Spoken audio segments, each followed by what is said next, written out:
ये training camp से होती है जहाँ पर स्नोडेन मिलिट्री की ट्रेनिंग ले रहा है।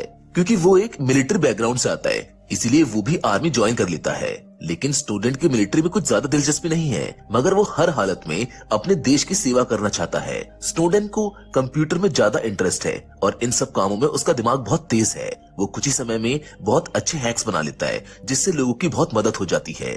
साल 2004 में उसको बताया जाता है कि उसकी ट्रेनिंग बहुत ही अच्छी थी, इसीलिए वो चाहे तो मिलिट्री ज्वाइन कर सकता है। स्नोडेन इस ऑफर को एक्सेप्ट कर लेता है, लेकिन गुजरते समय के साथ उसको रोज इस बात का एहसास होता है कि उसका शरीर मिलिट्री के लिए नहीं बना है। लेकिन स्नोडेन अपनी पूरी कोशिश करता है जिससे वो बाकी सोल्जर्स के जैसा अच्छा बन सके। मगर इसी बीच एक दिन वो अपने बेड से गिर जाता है, जिस वजह से उसे हॉस्पिटलाइज किया जाता है, जहां पर उसकी रिपोर्ट्स देखकर डॉक्टर्स को बताते हैं कि जल्द ही उसको आर्मी से निकाल दिया जाएगा, क्योंकि स्नोडेन की चोट परमानेंट है जिसके साथ वो आर्मी में सर्व नहीं कर पाएगा। इस बात से स्नोडेन बड़ा निराश हो जाता है क्योंकि वो हर हालत में अपने देश की सेवा करना चाहता था। जहां डॉक्टर्स उसको समझाते हैं कि मिलिट्री के अलावा और भी रास्ते हैं अपने देश की सेवा करने के लिए, इसीलिए तुम्हें दूसरी चीजों में ट्राई करना चाहिए। इसीलिए अब वो अपना ज्यादातर समय कंप्यूटर्स पर ही बिताने लगता है, जहां उसकी मुलाकात लिंडसे नाम की लड़की से होती है। धीरे धीरे इनमें बात बढ़ती है और ये एक दूसरे को पसंद करने लगते हैं।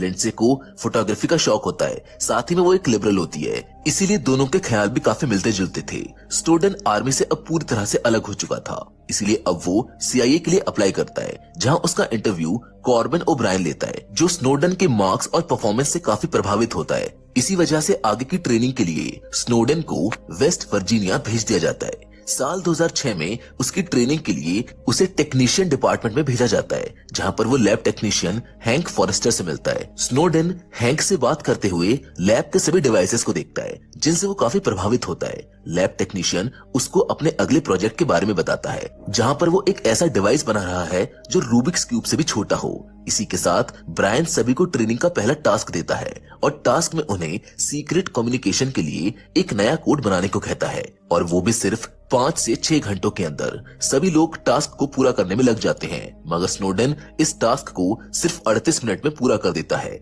जिसको देख ब्रायन के साथ साथ बाकी सभी लोग भी शॉक रह जाते हैं। और स्नोडेन को भी ये देखकर काफी अच्छा लगता है कि उसने कुछ अलग किया, और ऐसे ही उनकी ट्रेनिंग चलती रहती है। अब ट्रेनिंग के दौरान सभी लोगों को कई सारी नई चीजें सिखाई जाती हैं, जहां ब्रायन फिर से एक और सवाल लेकर आता है और बताता है कि हमारे प्रेसिडेंट पर वायर टिपिंग के आरोप लगे हैं, इसको लेकर आपके क्या व्यूज हैं, क्या ये सही है? सभी लोग अपने मुताबिक जवाब देते हैं और पूछते हैं कि इसके लिए तो कोर्ट से परमिशन लेनी पड़ेगी। लेकिन ये सुनकर ब्रायन सबको करेक्ट करता है और FISA नाम के एक नए रूल के बारे में बताता है, जिसके मुताबिक किसी पर शक होने पर हम ऐसा कर सकते हैं, और इसके लिए कोर्ट से परमिशन लेने की कोई जरूरत नहीं है, क्योंकि सारे काम टॉप सीक्रेट होते हैं और इसके लिए परमिशन में काफी समय लग जाएगा।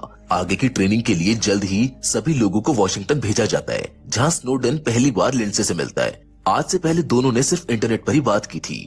दोनों एक दूसरे से मिलकर काफी खुश होते हैं और साथ में अच्छा समय बिताते हैं। यहाँ स्नोडेन लिंडसे को अपनी सच्चाई नहीं बताता कि वो CIA में काम करता है, बल्कि उससे झूठ बोल देता है कि वो तो फॉरेन मिनिस्ट्री में है। दोनों की बातें ऐसे ही चलती हैं और स्नोडेन कुछ दिनों बाद फिर से वर्जीनिया वापस आ जाता है, जहाँ वो ब्रायन से CIA के सारे डिवाइसेस और इनके सिस्टम के बारे में पूछता है, ताकि कोई इसका गलत इस्तेमाल ना कर सके।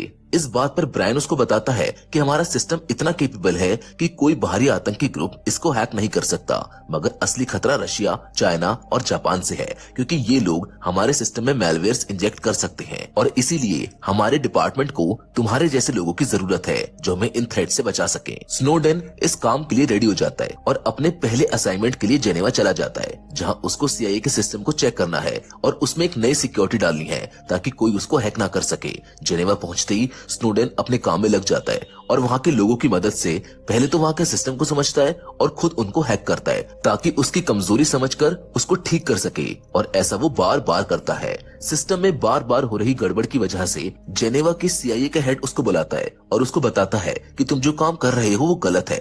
इसका मतलब तुम्हारे पास CIA का पूरा डेटा है, जो कि बिना परमिशन के एक्सेस करना इलीगल है। जितना जल्दी हो सके उस डेटा को नष्ट कर दो, वरना हमें तुम्हारे खिलाफ लीगल एक्शन लेने होंगे। स्नोडेन सारा डेटा नष्ट करने ही वाला होता है कि तभी उसके पास CIA का एक और एजेंट आता है, जिसका नाम गैब्रियल होता है। गैब्रियल उसको एक नया ऐप दिखाता है, जिसकी मदद से वो किसी की भी जानकारी निकाल सकते हैं। दरअसल ये एक सर्च इंजन के जैसा होता है, जिसकी मदद से किसी भी इंसान की पूरी डिटेल्स उनके सामने आ जाएगी। स्नोडेन इस प्रकार की नई चीजों को देखकर काफी प्रभावित होता है। यहाँ से सीन शिफ्ट होता है और एक पार्टी को दिखाया जाता है जहाँ स्नोडेन CIA एजेंट चार्ल्स से मिलता है, जो उसको एक नया असाइनमेंट देता है। नए असाइनमेंट के मुताबिक स्नोडेन को एक मार्विन नाम के आदमी को ट्रैक करना था, क्योंकि उस पर शक है कि उसका कनेक्शन अल-कायदा से है। इसीलिए इस काम के लिए स्नोडेन गैब्रियल की ऐप की मदद लेकर मार्विन के बारे में पता लगाता है। जहां उन्हें कोई खास पॉइंट नहीं मिलता, उसको गिरफ्तार करके पूछताछ करने के लिए गैब्रियल और स्नोडेन मिलकर दिमाग लगाते हैं और उसको ब्लैकमेल करके सारी जानकारी देते हैं और उसकी बहन की वीडियो रिकॉर्ड कर लेते हैं जिसमें वो कपड़े चेंज कर रही होती है। ये दोनों मिलकर मार्विन की वाइफ और उसकी बेटी के बारे में भी पता कर लेते हैं और इतनी इन्फॉर्मेशन काफी थी मार्विन से सच्चाई उगलवाने के लिए। ये सारी इन्फॉर्मेशन ले जाकर वो चार्ल्स को दे देते हैं, जहाँ चार्ल्स उसको बताता है कि उसके लोग मार्विन को ड्रिंक एंड ड्राइव के केस में फंसाकर अरेस्ट करवा देंगे और एक बार वो अरेस्ट हो गया तो उसको हम अपनी कस्टडी में लेकर पूछताछ कर सकेंगे और उसे मजबूर करेंगे सारी जानकारी देने के लिए। लेकिन ये सब सुनकर स्नोडेन भड़क जाता है, क्योंकि ड्रिंक एंड ड्राइव डेंजरस हो सकती है। लेकिन स्नोडेन की बातें सुन चार्ल्स गुस्सा होकर उसको धमकाता है कि अगर तुम हमारे काम के बीच आए तो मैं तुम्हारा पुराना केस खोल दूंगा, जिसमें तुम बुरी तरह से फंस जाओगे और CIA तुम्हारे पीछे पड़ जाएगी। स्नोडेन गुस्सा होकर वहां से चला जाता है और ऐसे ही समय गुजर जाता है। अब साल 2009 है, जहां स्नोडेन जापान में है। यहाँ भी वो CIA के लिए ही काम करता है, जहाँ पर उसको पता चलता है कि CIA के पास एक ऐसा ऐप है जो किसी भी कम्युनिकेशन को ट्रैक कर सकता है, यानी कि ये गैब्रियल के ऐप से भी ज्यादा खतरनाक है।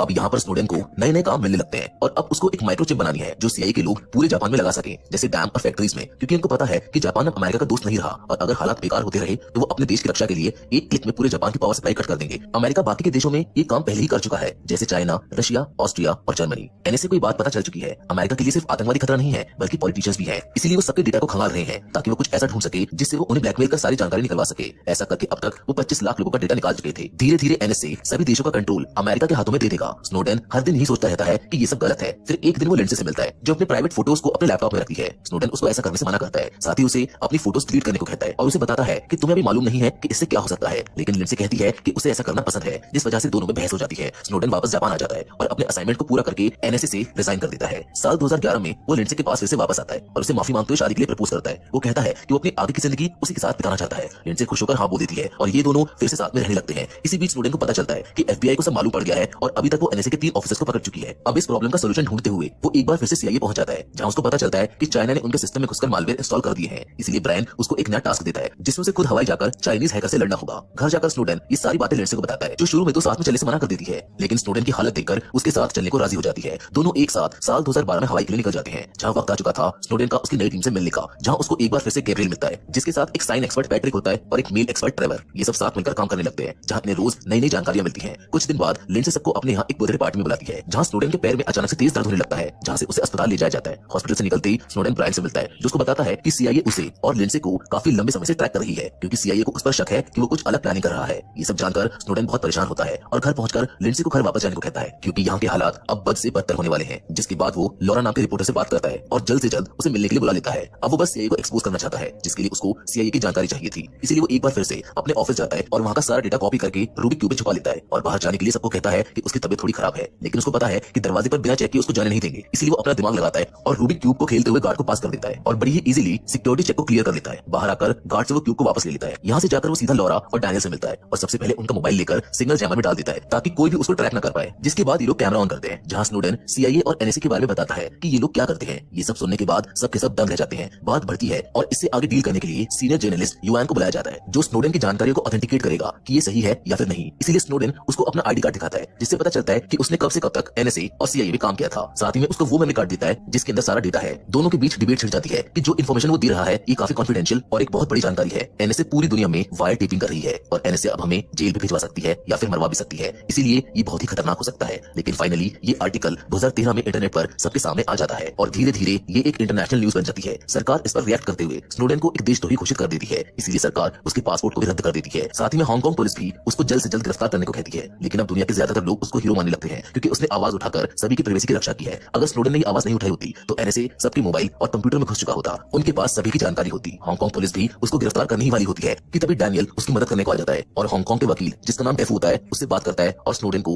1 महीने के लिए रेफ्यूजी कैंप में पहुंचा देता है। लेकिन जब ये बात रशिया के प्रेसिडेंट को पता चलती है तो वो तुरंत उसको अपने देश में बुला लेते हैं और पूरे सम्मान के साथ उसको मॉस्को में रहने को कहते हैं, जिसके साथ ये फिल्म यहीं पर खत्म हो जाती है। दोस्तों, ये फिल्म पूरी तरह से सच्ची घटना पर आधारित है। इस फिल्म में दिखाई गई ज्यादातर सभी चीजें सच हैं। हमारी प्राइवेसी हमारे लिए एक बहुत जरूरी कंसर्न है, पता नहीं कौन और कब उसको कोई एक्सप्लॉइट कर दे। इसीलिए आप अपना और अपने परिवार का ध्यान जरूर रखें इन साइबर थ्रेट से। बाकी फिलहाल तो आज की वीडियो में बस इतना ही, लेकिन हम फिर से जरूर मिलेंगे और वो भी एक और नई इंटरेस्टिंग कहानी के साथ। लेकिन